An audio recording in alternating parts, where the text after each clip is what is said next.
আমি পৰিৱেশ সংৰক্ষিত কৰিব পাৰোঁ। যেনেকৈ দোকানলৈ গ'লে প্লাষ্টিক ব্যৱহাৰ নকৰি আমি মোনা, কাপোৰৰ মোনা আদি ব্যৱহাৰ কৰিব পাৰোঁ। আৰু পেলনীয়া কাপোৰৰ পৰা ডাষ্টাৰ বা বহুতো বস্তু বনাব পাৰি।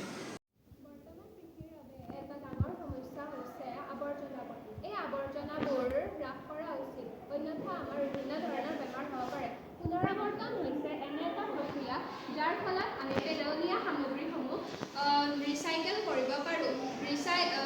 বিভিন্ন পদাৰ্থ আমি ৰিচাইকেল কৰিব পাৰোঁ, যেনে কাগজ, প্লাষ্টিক, বিভিন্ন ধৰণৰ ধাতু আৰু কাঁচ আদি।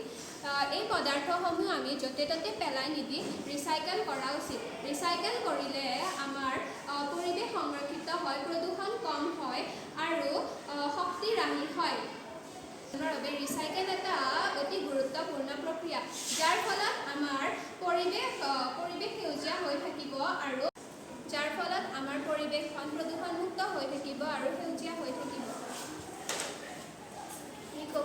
ৰিকভাৰ হৈছে যিবোৰ বস্তু আমি এবাৰ ব্যৱহাৰ কৰাৰ পাছত পৰিৱেশৰ কোনো ক্ষতি নকৰাকৈ আকৌ ব্যৱহাৰ কৰিব পাৰোঁ। যেনে ইলেক্ট্ৰনিক বস্তু যদি কিবা বেয়া হয়, আমি দোকানলৈ লৈ গৈ তাক ভাল কৰি আকৌ পুনৰ ব্যৱহাৰ কৰিব পাৰোঁ।